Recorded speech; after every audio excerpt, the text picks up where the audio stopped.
Wow, ang taas na pala nito mga lods. Ito yung daanan na inaayawan nun pagpapasok ka ng Bilog Balangkas. Pero tingnan mo ngayon, tinataasan na pala nila. O, ayan o.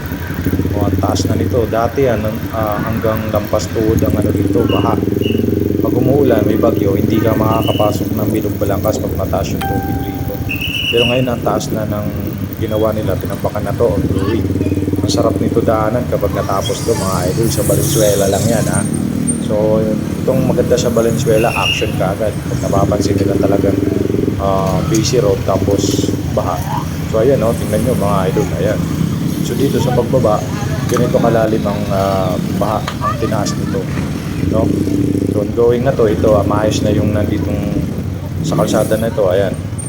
So, kaya ganito mga sasakyan dito mga idol, mga sidecar, mga padjak na matataas kasi nga talagang baha to. Pero ngayon idol, hindi na nila magagamit to kasi tinaasan na nga yung daanan na to, no? So, pwede na dito dumaan kahit yung sidecar na hindi mataas. Yan, pagbaba, ayan, yung tubig, oh. Ayan mga idol, ito na yung kalalim. Ayan, tandaan lang si Kuya, at madulas ka, ha? So, yeah, so yan, ang kalalim. So, yan. Ito, ganito ang sistema rito pag may bagyo at saka ulan. So, talagang bahagi ko lubog. Kaya pala ang mga sidecar dito tataas. Pero ngayon, eto na. Ang taas na ng ginawa nila. Ayan, inaksyonan ka agad yung baha ng Valenzuela. Itong nakakatuwa. So, mga ilang buwan pa lang matatapos na to. Oh, di asarap na dito tugtog. Eto, baybayin na lang natin to, idol. Kung nakikita nyo yung gutter na yun, idol, ganun kataas ang tinasan rito. Ayan, oh, ang taas niyan. Lampas tuhod yan, mga idol. Kaya dito tayo pag dumaan, ayan, wala nang baha rito sa unahan. Hanggang dito yung ginagawa nila. Yun, no? So medyo kawawa lang rito yung mga residente yun. Welcome to Barangay Balangkas, Valenzuela.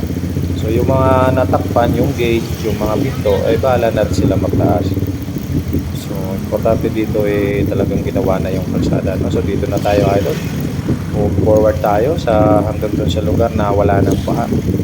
Dahil may part dito na mas mataas na siya mga idol.